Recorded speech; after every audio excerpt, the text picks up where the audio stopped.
Welcome back. നമ്മൾ തീമുകളെ പറ്റിയിട്ടും അതുപോലെ തന്നെ ടെംപ്ലേറ്റ്സിനെ പറ്റിയിട്ടുമാണ് പറഞ്ഞുകൊണ്ടിരുന്നത്. പവർ പോയിന്റ് ഓപ്പൺ ചെയ്ത് കഴിഞ്ഞാൽ നമുക്ക് ഫയലിൽ ന്യൂവിൽ പോയി കഴിഞ്ഞാൽ you can either go with a blank presentation അല്ലെങ്കിൽ നിങ്ങൾക്ക് ഇവിടെ അവൈലബിൾ ആയിട്ടുള്ള ഏതെങ്കിലും ഒരു ടെംപ്ലേറ്റ് എടുക്കാം. സോ ടെംപ്ലേറ്റ് എന്താണ് എന്ന് ചോദിച്ചു കഴിഞ്ഞാൽ ടെംപ്ലേറ്റിൽ എല്ലാ സ്ലൈഡിലും വേണ്ട ഡിസൈൻ നേരത്തെ മുൻകൂട്ടി തയ്യാറാക്കിയിട്ടുണ്ടാവും. നമുക്കത് ചേഞ്ച് ചെയ്യാം. പക്ഷേ ഇപ്പോൾ ഫോർ എക്സാമ്പിൾ ഒരു പെർട്ടിക്കുലർ ഇൻസ്റ്റൻസിന് വേണ്ടിയിട്ടാണ് ചെയ്യുന്നത്.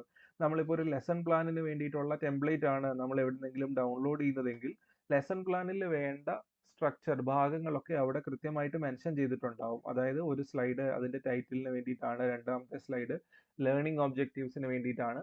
അപ്പോൾ എന്താണോ നമ്മൾ ക്രിയേറ്റ് ചെയ്യാൻ പോകുന്ന സാധനം അതിനനുസരിച്ച് ചെയ്തു വെച്ചിരിക്കുന്ന ഒരു സെറ്റ് ഓഫ് സ്ലൈഡ്സിനെയാണ് നമ്മൾ ടെംപ്ലേറ്റ് എന്ന് പറയുക. അപ്പോൾ ഈ ടെംപ്ലേറ്റിന്റെ ഗുണം എന്താണെന്ന് വെച്ച് കഴിഞ്ഞാൽ നമുക്ക് വേണ്ട ലെസണിന്റെ ഡീറ്റെയിൽസ് അതിൽ അപ്ഡേറ്റ് ചെയ്താൽ മതി. പക്ഷെ ഒരു ലെസൺ പ്ലാനിന്റെ കമ്പോണൻസ് അതിൽ ഓൾറെഡി ഉണ്ടാവും. എന്ന് പറഞ്ഞതുപോലെ ഓരോ ആവശ്യങ്ങൾക്കും ഒരു പിച്ച് ഡെക്ക് ആണെങ്കിലും അല്ലെങ്കിൽ ഒരു ക്ലാസ് റൂം പ്രസന്റേഷൻ ആണെങ്കിലും ഒരു പ്രോജക്റ്റ് പ്രസന്റേഷൻ ആണെങ്കിലും ഇങ്ങനെ എന്ത് കാര്യങ്ങളാണെങ്കിലും ടെംപ്ലേറ്റിൽ ഈ ഡീറ്റെയിൽസ് എല്ലാം ഉണ്ടാവും. എന്നാൽ നേരെ മറിച്ച് നമ്മൾ ഒരു തീമാണ് എടുക്കുന്നതെങ്കിൽ ഇപ്പോൾ ലെറ്റ്സ് സേ നമുക്ക് ഇതിൽ നിന്ന് നമ്മളൊരു ടെംപ്ലേറ്റ് ചൂസ് ചെയ്യുകയാണെന്ന് വിചാരിക്കുക. സോ സയന്റിഫിക് ഡിസ്കവറി എന്നുള്ള ഈ പെർട്ടിക്കുലർ ടെംപ്ലേറ്റ് നമ്മൾ ചൂസ് ചെയ്യുന്നു. ചൂസ് ചെയ്തപ്പോഴത്തേക്കിനും നമുക്ക് ഓരോ സ്ലൈഡിലും agenda, about us, product overview, product benefit, അപ്പോൾ ഓരോന്നിലും ജസ്റ്റ് പ്ലേസ് ഹോൾഡേഴ്സ് മാത്രമല്ല, അവിടെ ഓൾറെഡി ഒരു ടെക്സ്റ്റ് ഉണ്ട്. നമുക്ക് വേറൊരു പ്രോഡക്റ്റിനെ പറ്റിയിട്ടായിരിക്കും ഇടേണ്ടത്. അപ്പോൾ നമ്മൾ അതിനനുസരിച്ച് മാറ്റിയാൽ മതി. പക്ഷെ നമുക്കൊരു ഗൈഡൻസ് കിട്ടും. തീം എന്നത് ഡിസൈനിൽ നിന്ന് നമുക്ക് ആക്സസ് ചെയ്യാം. തീം എന്ന് പറയുന്നത് പക്ഷേ കോണ്ടന്റിലെ അല്ല തീരുമാനിക്കുന്നത്. ഓവറോൾ എല്ലാ സ്ലൈഡിലും വരുന്ന ഫോണ്ട്, കളറ്, അതിൻ്റെ ഡിസൈൻ എലമെന്റ്സ്, ഈ കാര്യങ്ങളാണ്. അത് കൺസിസ്റ്റൻസി കൊണ്ടുവരുന്നതാണ്. ഇപ്പോൾ ലെറ്റ്സ് സേ നമ്മളിപ്പോൾ ഈ പെർട്ടിക്കുലർ ഡിസൈൻ ചൂസ് ചെയ്ത് കഴിഞ്ഞാൽ എല്ലാ പേജിലും അത് അപ്ഡേറ്റ് ആവും. നമ്മളുടെ എല്ലാ ഫോണ്ടുകളും മാറും. അതിനനുസരിച്ച് മാറ്റങ്ങൾ വരും. പക്ഷേ ഇങ്ങനെ ഒരു ചേഞ്ച് കൊണ്ടുവരുമ്പോൾ നമ്മൾ ഓൾറെഡി എടുത്ത ടെംപ്ലേറ്റിലേക്ക് നമ്മളൊരു തീം കൊണ്ടുവരുന്ന സമയത്ത് ചിലപ്പോൾ അത് മാച്ച് ആവണമെന്ന് നിർബന്ധമില്ല. സോ നമ്മൾ കൺട്രോൾ C അല്ലെങ്കിൽ അൺഡു വെച്ചിട്ട് നമ്മളത് തിരിച്ച് ഒറിജിനൽ ടെംപ്ലേറ്റിന്റെ സ്റ്റൈലിംഗിലേക്ക് പോയി. നമ്മളൊരു സ്ക്രാച്ചിൽ നിന്ന് ഒരു ഫയൽ ബിൽഡ് ചെയ്യുന്ന സമയത്ത് നമുക്ക് തീമിനെ ഉപയോഗപ്പെടുത്താൻ സാധിക്കും. ഫോർ എക്സാമ്പിൾ നമ്മൾ ഒരു ന്യൂ പ്രസന്റേഷൻ, ഒരു ബ്ലാങ്ക് പ്രസന്റേഷൻ സ്റ്റാർട്ട് ചെയ്യുന്നു. അവിടെ നമ്മളൊരു തീം ചൂസ് ചെയ്യുവാണെന്നുണ്ടെങ്കിൽ നമുക്ക് എല്ലാ സ്ലൈഡിലും കൺസിസ്റ്റന്റ് ആയിട്ടുള്ള ഒരു ഡിസൈൻ നമുക്ക് കൊണ്ടുവരാൻ സാധിക്കും. നമ്മളൊരു തീം ചൂസ് ചെയ്യുന്ന സമയത്ത് നമ്മളുടെ പുതിയ സ്ലൈഡുകളുടെ ഡിസൈൻ തീമാണ് തീരുമാനിക്കുന്നത്. ഓരോ തീമിലും കുറെ ലേഔട്ടുകൾ ഓട്ടോമാറ്റിക്കലി ഉണ്ടാവും. സോ ഒരു ബ്ലാങ്ക് ലേഔട്ട് ഉണ്ട്. ബ്ലാങ്ക് ലേഔട്ടിൽ ഒന്നും ഉണ്ടാവില്ല. നമ്മളൊരു ടു കോണ്ടന്റ് ലേഔട്ട് ഇവിടെ ചൂസ് ചെയ്ത് കഴിഞ്ഞാൽ അവിടെ ഇടത്ത് സൈഡിൽ ഒരു ചെറിയ ലൈൻ എലമെന്റ് ആഡ് ചെയ്തിട്ടുണ്ട്, ടൈറ്റിൽ ആഡ് ചെയ്തിട്ടുണ്ട്. ഈ ടൈറ്റിലിന്റെ ഫോണ്ട് എന്ന് പറയുന്നത് നമ്മുടെ തീമിൽ കോമൺ ആയിട്ട് വരുന്ന ഫോണ്ട് ആയിരിക്കും. നമുക്കപ്പം അങ്ങനത്തെ കാര്യങ്ങളൊക്കെ കസ്റ്റമൈസ് ചെയ്യാനും സാധിക്കും. സോ നമുക്ക് ഇത് ഓരോന്നും ഇപ്പോൾ ഇവിടെ നമുക്ക് ഈ ഫോണ്ടിന് പകരം വേറൊരെണ്ണം മതി എന്നുണ്ടെങ്കിൽ നമുക്ക് മാനുവലി മാറ്റാം. പക്ഷെ അപ്പോൾ കൺസിസ്റ്റൻസി എന്ന് പറയുന്ന ഒരു ഡിസൈൻ എലമെന്റ് അവിടെ ബ്രേക്ക് ആവും. വാട്ട് ഇഫ് നമുക്ക് എല്ലാ സ്ലൈഡുകളും എഡിറ്റ് ചെയ്യണം എന്നുണ്ടെങ്കിൽ, അപ്പോൾ ലേഔട്ട് എന്ന് പറയുന്നത് ഇങ്ങനെയുള്ള ഡിഫറെന്റ് സാധനങ്ങളാണ്. ലേഔട്ട് എന്ന് പറയുന്നത് ലേഔട്ടിൽ പ്ലേസ് ഹോൾഡേഴ്സ് ഉണ്ടാവും. തീമിൽ നമുക്ക് പ്ലേസ് ഹോൾഡേഴ്സോ അല്ലെങ്കിൽ ഒരു സ്ട്രക്ചറോ ഒന്നുമില്ല. തീമിനുള്ളിൽ വരുന്ന ഒരു ഫീച്ചർ കൂടിയാണ്, അല്ലെ തീമിന്റെ കൂടെ ഡിഫൈൻ ചെയ്യപ്പെടുന്ന ഒരു സാധനമാണ് ലേഔട്ട്. നമുക്ക് പക്ഷേ ഒരു പെർട്ടിക്കുലർ തീമിന് മാറി നമുക്ക് സ്വന്തം വേണമെങ്കിൽ ഒരു തീം ക്രിയേറ്റ് ചെയ്യാം. അതിലേക്കാണ് നമ്മൾ പോകുന്നത്. അപ്പോൾ നമ്മൾ ലേഔട്ട് മാനുവലി ഡിസൈൻ ചെയ്യും. സോ ലേഔട്ടിൽ പ്ലേസ് ഹോൾഡേഴ്സ് ആയിരിക്കും ഉണ്ടാവുക. നമ്മളിപ്പോൾ ഈ പെർട്ടിക്കുലർ ഇതാണ് ചെയ്യുന്നതെങ്കിൽ ഇവിടെ ഒരു ടെക്സ്റ്റ് എൻ്റർ ചെയ്യാൻ പറ്റും. ഇവിടെ നമുക്കൊരു ഇമേജോ ഇതിൽ ഏതെങ്കിലും ഒരു എലമെന്റ് അത് ക്ലിക്ക് ചെയ്ത് ആഡ് ചെയ്യാൻ പറ്റും. ഇവിടെ നമുക്കൊരു ടൈറ്റിൽ ഉണ്ടാവും. അപ്പോൾ ഇതിന്റെ ഗുണം എന്താണെന്ന് വെച്ച് കഴിഞ്ഞാൽ നമുക്കൊരു ലേഔട്ട് ഉണ്ടെങ്കിൽ നമുക്ക് എപ്പോഴൊക്കെ, ഇപ്പോൾ ലെറ്റ്സ് ചെയ്ത് നമ്മളൊരു കമ്പാരിസന് വേണ്ടിയിട്ടാണ് ഉപയോഗിക്കുന്നത്. ഓക്കെ, അപ്പോൾ അങ്ങനെയാണെങ്കിൽ നമുക്ക് എപ്പോഴൊക്കെ ഈ ഒരു പെർട്ടിക്കുലർ ടെംപ്ലേറ്റ് ഈ ഒരു ലേഔട്ട് നമുക്ക് ആവശ്യമായിട്ട് വരുന്നു, അപ്പോൾ നമുക്ക് അത് ജസ്റ്റ് ക്ലിക്ക് ചെയ്ത് ഇൻസേർട്ട് ചെയ്ത് കഴിഞ്ഞാൽ ലേഔട്ട് നമ്മൾ ഓൾറെഡി ഡിസൈൻഡ് ആണെങ്കിൽ നമുക്ക് വീണ്ടും ജസ്റ്റ് അത് ആഡ് ചെയ്താൽ മാത്രം മതി. സോ ടെംപ്ലേറ്റിലും നമുക്ക് ഇത് തന്നെയാണ് സംഭവിക്കുന്നത്. നമുക്ക് ഇഷ്ടപ്പെട്ട ഒരു പെർട്ടിക്കുലർ ഡിസൈൻ നമ്മൾക്ക് ലഭിക്കുന്നുണ്ടെങ്കിൽ നമുക്ക് അതേ സാധനം തന്നെ വീണ്ടും ആഡ് ചെയ്യാം. ഇപ്പോൾ ഫോർ എക്സാമ്പിൾ നമ്മൾ ഇവിടെ ഒരു ന്യൂ സ്ലൈഡ് ആഡ് ചെയ്യുന്ന സമയത്ത് നമുക്കിതാ ഇവിടെ ഈ പെർട്ടിക്കുലർ ഓപ്ഷൻസിൽ ഏതെങ്കിലും ഒരെണ്ണം, ഒരു ഇമേജ് വരുന്ന title and content, section header, ഇങ്ങനെ പല ഓപ്ഷൻസ് ഉണ്ട്. ഇതിൽ ഏത് വേണമെങ്കിലും നമുക്ക് ആഡ് ചെയ്യാൻ സാധിക്കും. ഇപ്പോൾ ഈ പെർട്ടിക്കുലർ ഒരു കോണ്ടന്റ് സ്ലൈഡ് ആണ്. അപ്പോൾ നമുക്ക് let's say new title and content ഇത് നമ്മൾ ആഡ് ചെയ്ത് കഴിയുമ്പോൾ കണ്ടോ സെയിം സ്ട്രക്ചർ തന്നെയാണ് ഇവിടെ കിട്ടുന്നത്. പക്ഷേ ടെംപ്ലേറ്റിൽ ഇവിടെ ഓൾറെഡി ഒരു ടെക്സ്റ്റ് ഒക്കെ ഇത് ഫിൽ ചെയ്ത് വെച്ചിട്ടുണ്ട്. നമുക്ക് ലേഔട്ടിൽ പക്ഷെ അവിടെ എല്ലാ എലമെൻസും ഫിൽഡ് ആയിരിക്കണം എന്ന് നിർബന്ധമില്ല, അത് മിസ്സിങ് ആയിരിക്കും. സോ ഇനി നമ്മൾ ചെയ്യാൻ പോകുന്നത് നമുക്ക് ഈ ഫുൾ ലേഔട്ടിൽ ഒരു മാറ്റം വരുത്തണം എന്ന് വിചാരിക്കുക. നമുക്ക് ബ്ലാങ്ക് പ്രസൻറ്റേഷനിലേക്ക് തിരിച്ചു പോകാം. ഇപ്പോൾ ഇവിടെ നമ്മളുടെ ടെംപ്ലേറ്റിൽ നമുക്ക് മാറ്റം വരുത്തണം എന്നുണ്ടെങ്കിൽ നമുക്ക് എളുപ്പത്തിൽ ഇത് എങ്ങനെ ചെയ്യാമെന്ന് നോക്കാം. ഇതിന് വേണ്ടിയിട്ട് നമ്മൾ ചെയ്യുന്നത് വ്യൂ എന്നുള്ള ഓപ്ഷനിൽ പോയിട്ട് സ്ലൈഡ് മാസ്റ്റർ എന്ന ഒരു ഓപ്ഷനിൽ ക്ലിക്ക് ചെയ്യുക. സ്ലൈഡ് മാസ്റ്റർ അല്ലെങ്കിൽ മാസ്റ്റർ സ്ലൈഡ് ആണ് നമ്മളുടെ എൻ്റയർ പ്രസൻറ്റേഷൻ്റെ ഡിസൈൻ തീരുമാനിക്കുന്നത്.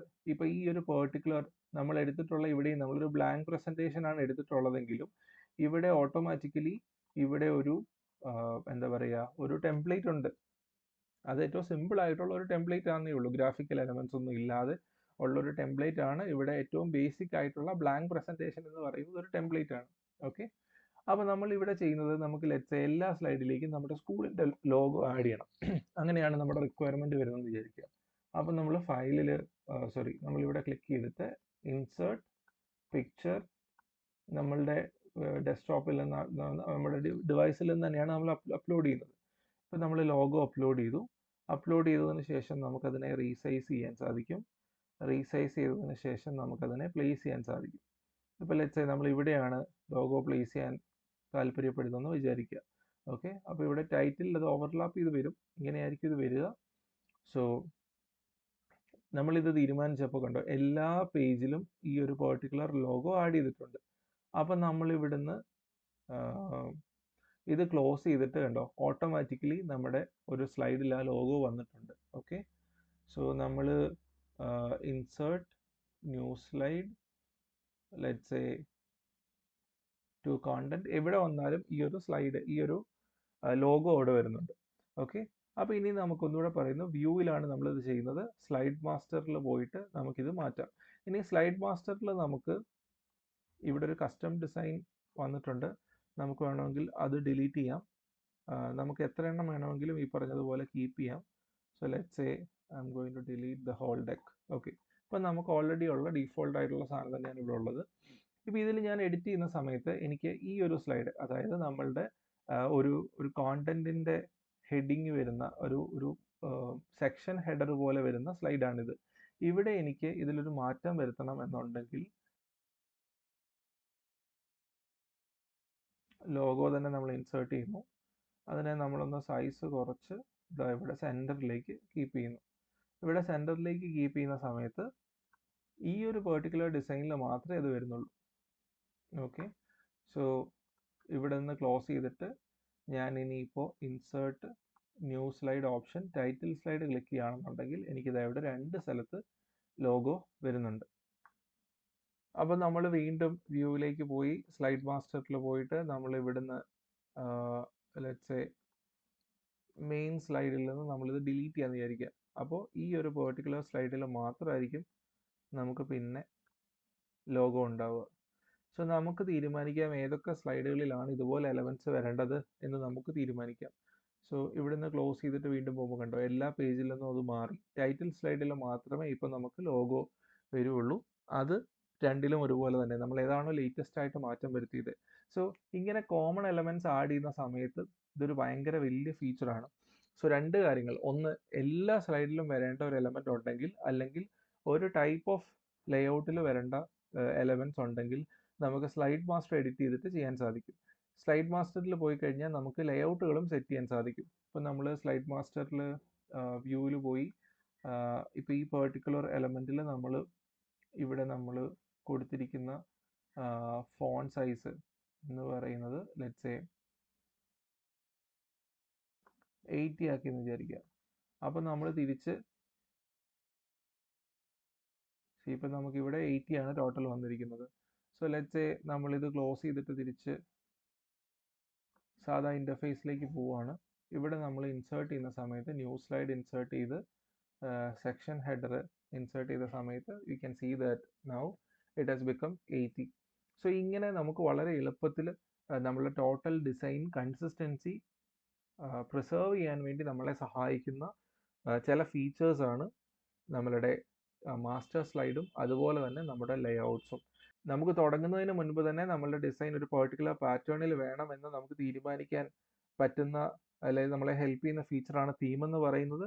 നമ്മൾക്ക് വേണ്ട സ്പെസിഫിക് ആയിട്ടുള്ള ഒരു രീതിയിൽ തന്നെ നമുക്ക് പല വേർഷൻസ് ക്രിയേറ്റ് ചെയ്യണം. ഓരോ ചാപ്റ്ററിൻ്റെയും നമുക്ക് ലെസൺ പ്ലാൻ ക്രിയേറ്റ് ചെയ്യേണ്ടി വരുന്ന സമയത്ത് നമുക്കൊരു ടെംപ്ലേറ്റ് ആയിട്ട് അതിനെ ബിൽഡ് ചെയ്തതിന് ശേഷം ആ ടെംപ്ലേറ്റ് നമുക്ക് വീണ്ടും ഉപയോഗിക്കാൻ സാധിക്കും. ഇനി നിങ്ങൾ ബിൽഡ് ചെയ്തൊരു ടെംപ്ലേറ്റ് സേവ് ചെയ്യണം എന്ന് വിചാരിക്കുക. അതായത് നമ്മൾ ഓരോന്നും എഡിറ്റ് ചെയ്തു, ലോഗോ എവിടെ വരണം എന്നൊക്കെയുള്ള കാര്യങ്ങൾ തീരുമാനിച്ചതിന് ശേഷം നമുക്കിത് സേവ് ചെയ്യണം എന്നുണ്ടെങ്കിൽ ഫയൽ സേവ് ആസ് എടുത്തതിന് ശേഷം നമ്മൾ എവിടെയാണോ സേവ് ചെയ്യേണ്ടത് അവിടെ നമ്മൾ പ്രസൻറ്റേഷൻ സേവ് ആസ് ടൈപ്പ് എന്നൊരു ഓപ്ഷൻ ഉണ്ട്. ഡീഫോൾട്ട് ആയിട്ട് ഇത് പവർ പോയിന്റ് പ്രസൻറ്റേഷൻ ആയിരിക്കും. അപ്പോൾ അതിന് താഴേക്ക് വന്ന പവർ പോയിന്റ് ടെംപ്ലേറ്റ് ഉണ്ട്. സോ പവർ പോയിന്റ് ടെംപ്ലേറ്റിൽ നമ്മൾ ചൂസ് ചെയ്യുന്ന template let's say school sample എന്ന് നമ്മൾ പേരിട്ടിരിക്കാന്ന് വിചാരിക്കാം. ഓക്കെ, ലെസൺ പ്ലാൻ ഇത് വേറൊരാൾക്ക് ഷെയർ ചെയ്യാനോ നമുക്ക് എളുപ്പത്തിന് വേണ്ടിയിട്ടും ഒക്കെ നമുക്ക് ഇതുപോലെ ഉപയോഗിക്കാം. സോ ഞാനിവിടെ ലെറ്റ്സ് സേ ഡീഫോൾട്ടായിട്ട് ഇത് ഡോക്യുമെന്റ്സിലെ കസ്റ്റം ഓഫീസ് ടെംപ്ലേറ്റിലാണ് സേവ് ആവുന്നത്. ഞാൻ അവിടെ തന്നെ സേവ് ചെയ്തു. ഓക്കെ, സോ ഇനി ഞാൻ ഈ ഒരു പെർട്ടിക്കുലർ ഡിസൈൻ ക്ലോസ് ചെയ്യാണ്. ബിക്കോസ് ഇനി നമുക്കത് അവിടെ ഇല്ല. ലെറ്റ്സ് സേ നമുക്ക് ഫയൽ ന്യൂ എടുക്കുക ആൻഡ് ടെംപ്ലേറ്റ് എന്നുള്ള സമയത്ത് നമ്മൾ പേഴ്സണൽ നമ്മൾ ഓൾറെഡി സേവ് ചെയ്ത ടെംപ്ലേറ്റ് ഇവിടെ അവൈലബിൾ ആണ്. ഇനി വേറൊരാൾക്ക് നമുക്ക് ഷെയർ ചെയ്ത് കൊടുക്കണമെന്നുണ്ടെങ്കിൽ നമ്മളുടെ സിസ്റ്റത്തിൽ നിന്ന് ഇത് ഷെയർ ചെയ്ത് കൊടുക്കാൻ സാധിക്കും. അല്ലെങ്കിൽ just click on this and when you click on create നമുക്ക് അതേ ടെംപ്ലേറ്റിൽ തന്നെ വീണ്ടും സ്റ്റാർട്ട് ചെയ്യാൻ സാധിക്കും. അപ്പോൾ അതൊരു പുതിയ പ്രസൻറ്റേഷൻ ആയിട്ടായിരിക്കും സ്റ്റാർട്ട് ചെയ്യുക. So experiment with this. ഇത് ഭയങ്കര ബേസിക് ആയിട്ടുള്ള ഒരു സാധനമാണ്. നമ്മൾ ഡിസൈൻ തുടങ്ങിയിട്ടില്ല, എന്നാൽ നമ്മൾ ഡിസൈനെ ബാധിക്കുന്ന ചില കാര്യങ്ങളാണ് ഇവിടെ പറയുന്നത്. നമ്മൾ AI വെച്ചിട്ടൊക്കെ ചെയ്യുന്ന സമയത്ത് ഒരു പക്ഷേ ഈ ഒരു കൺസിസ്റ്റൻസി പല സ്ഥലത്തും ബാധിക്കാറുണ്ട്. അപ്പം നമ്മൾ ജസ്റ്റ് അത് പവർ പോയിന്റിൽ ഓപ്പൺ ചെയ്യുന്ന സമയത്ത് നമുക്ക് ഇതുപോലെയുള്ള ചില കാര്യങ്ങൾ അറിയാമെന്നുണ്ടെങ്കിൽ വളരെ എളുപ്പത്തിൽ നമുക്ക് കിട്ടിയ കോണ്ടന്റിനെ ട്രാൻസ്ഫോം ചെയ്ത് നമുക്ക് വേണ്ട രൂപത്തിലേക്ക് പ്രൊഫഷണൽ ആയിട്ട് കൺസിസ്റ്റന്റ് ആയിട്ട് മാറ്റാൻ സാധിക്കും.